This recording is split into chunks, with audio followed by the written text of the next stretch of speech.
നമസ്കാരം, കൊട്ടാരക്കര മീഡിയയിലേക്ക് സ്വാഗതം. ഒരു മനുഷ്യജീവൻ മാലിന്യങ്ങൾക്കിടയിൽ പൊലിഞ്ഞിട്ട് പോലും ഒരു കൂസലുമില്ലാതെ വീണ്ടും പഴയപടി തന്നെ ആവർത്തിക്കുകയാണ് ചില ആളുകൾ.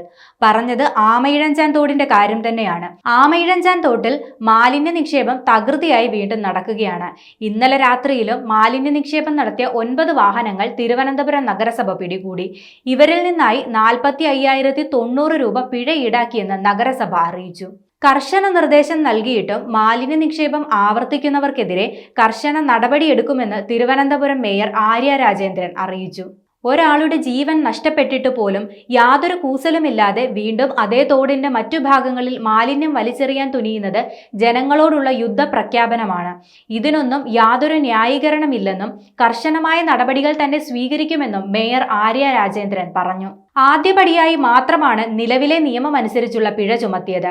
കൂടുതൽ പിഴയും വാഹനങ്ങളുടെ രജിസ്ട്രേഷൻ റദ്ദാക്കുന്നതടക്കമുള്ള നടപടികളും ഇനി സ്വീകരിക്കുമെന്നും മേയർ വ്യക്തമാക്കി.